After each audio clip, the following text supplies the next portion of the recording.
Fear is the mind killer. What does that sentence mean to you? Because to me, it kind of acts as motivation, motivation to not let fear control my life, or to not let fear stop me from doing the things I want to do. Motivation to love and let myself love. And this quote is actually from Dune, the movie or the book. And it reads, I must not fear. Fear is the mind killer. Fear is the little death that brings total obliteration. I will face my fear. I will permit it to pass over me and through me. And when it has gone past, I will turn the inner eye to see its path. Where the fear has gone, there will be nothing. Only I will remain. Bars, bro. But we need fear, We need fear to give courage meaning. We need it so that we can appreciate the moments that work out. Like talking to that girl for the first time in class or at the bar, and then you end up dating or some shit. Or going on a cool date. And you have to welcome fear in order to know it. You know what I mean? So, you can face it and overcome it. And like all around me, I just see all these numbing agents that are preventing you from welcoming and knowing your fear. Numbing agents like weed and porn and social media,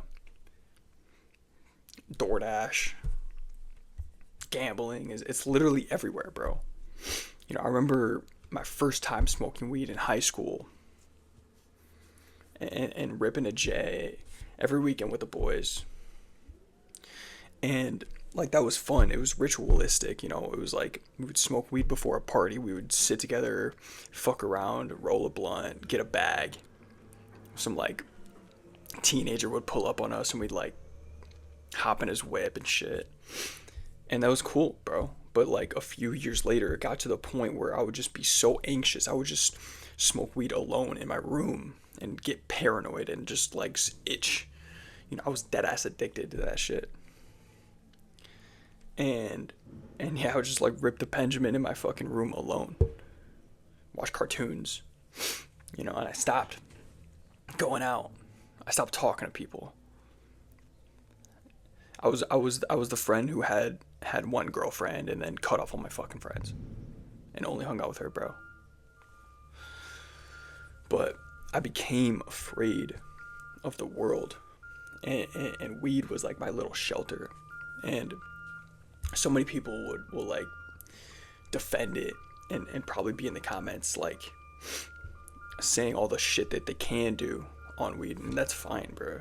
But I know so many people that are like finance bros or fitness people or whatever that are excelling in life, but they're using weed, for example, to escape something that they're afraid of, bro. No cap. They're running from something.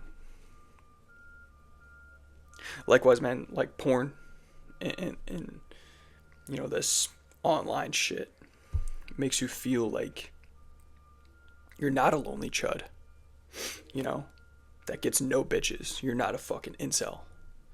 But, that post-nut clarity hits and then you feel like a fucking loser. And you should. It's fake, bro.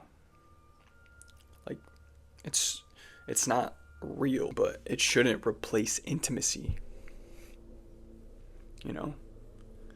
Then the same fools who are like addicted to fucking porn and gooning all the time and chronically online, they get around the hose, actually, finally, and they forget how to genuinely talk to someone because all you can think about is sex. All you can think about is taking them home. You can't talk to them like a normal fucking human being, bro. Stop it.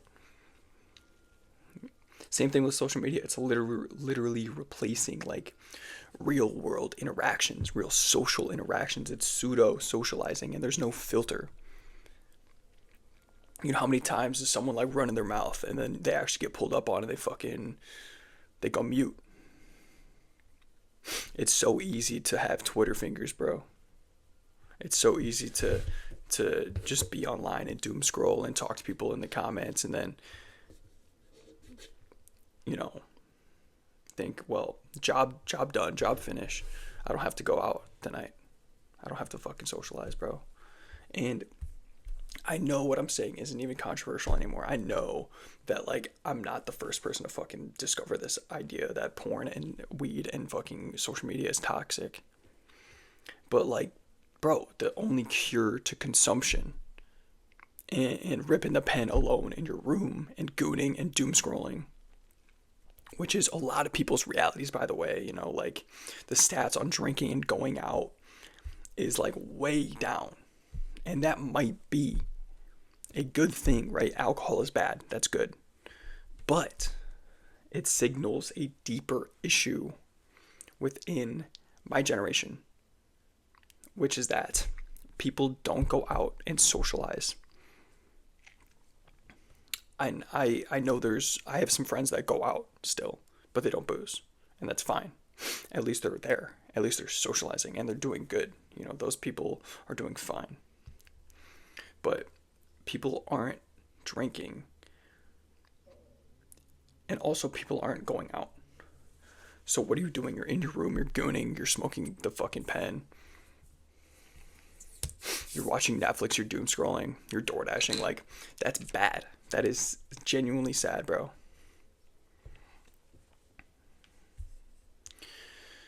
And I think we're all just running from our fears by doing that shit. Because, one, like, it's hard to face your fears, you know? It's hard. And two, most people don't even know what they're afraid of because of all these distractions, you know, like that I mentioned: gambling, doom scrolling, getting high all day. They distract you from taking the necessary path of confronting and overcoming those demons, bro. And it's not even as hard as you think. Like, if you take a step back and reflect on your current situation and your life objectively, and gain a shred of self-awareness, a shred of accountability, the real problems will present themselves to you, bro. It'll come in the form of, like, a thought, or a light bulb going off, or maybe a text message you receive, or just some moment of just pure presence and self-awareness, bro. So you have to stop blaming the world for your problems. Stop distracting yourself, bro. Make something. Create more than you consume. You know, keep a journal, draw, make content, do something. You don't even have to be good at it, dude. Don't let fear